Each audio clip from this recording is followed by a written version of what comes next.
വന്നടാ വന്നു മെസ്സേജ് വന്നു. ഇന്ന് ഞാൻ കുടിച്ച് മരിക്കും. ഇത്ര മാസമായി തൊണ്ട നനച്ചിട്ട്.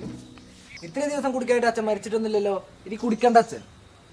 ഓടനൊക്കെ അവിടുന്ന് കുടിക്കണ്ട ചന്ദന്റെ തന്ത പറഞ്ഞിട്ട് ഞാൻ തന്നെ കേട്ടില്ല. പിന്നെ മക്കള് അച്ഛൻ കുടിച്ച അച്ഛനെ ഞങ്ങൾ കൊല്ലും. ചന്ദ്ര, അത് നിന്റെ തന്തയല്ല, നിന്റെ മക്കളാ. ജീവൻ വേണമെങ്കിൽ അകത്തേക്ക് കയറിക്കോ. മോളേലേ അതെ കെട്ടുവതേ ഒരു ഗ്ലാസ് കട്ടൻ ചായ ഉണ്ടാക്കി കൊടുക്കേ. നല്ല കടുപ്പത്തിൽ തന്നെ ആയിക്കോട്ടെ. പിന്നെ ആ ജവാന്റെ കളറ് വരുന്ന വരെ അതിന് പൊടി ഇട്ടോ.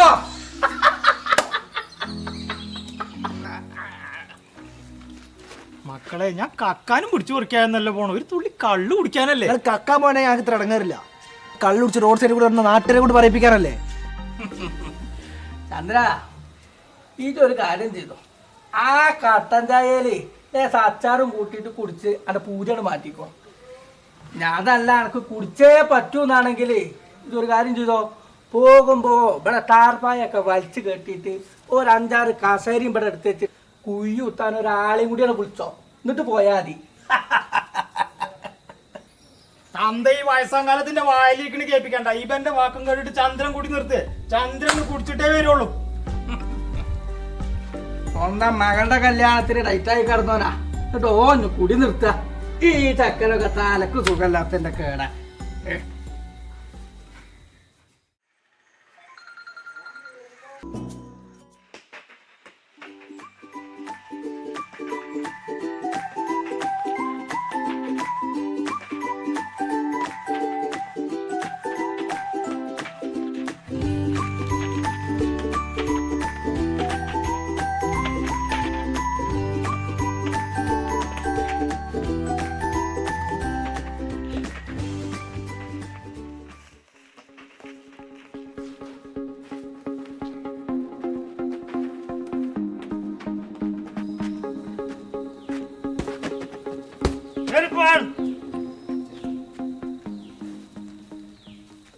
ആർക്കാണ് എന്നെ കൊല്ലുന്നത്?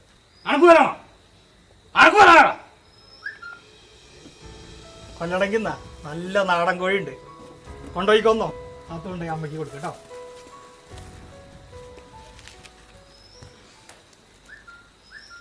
ഞാൻ കുടിച്ചിട്ടൊന്നുമില്ലടാ. ഇത്രയും കാലം കുടിക്കാതിരുന്നിട്ട് അച്ഛനൊന്നും പറ്റിയിട്ടില്ലല്ലോ. ഇനി അച്ഛന് കള്ളൊന്നും വേണ്ട. അച്ഛൻ കൂടി നിർത്തിടാൻ മതി.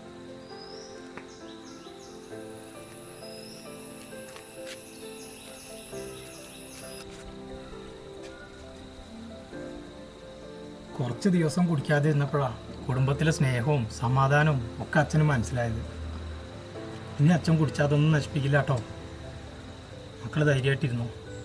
അച്ഛൻ കുടിച്ച് വഴിയിൽ എവിടെയും കിടക്കണത് ആരും കാണില്ല.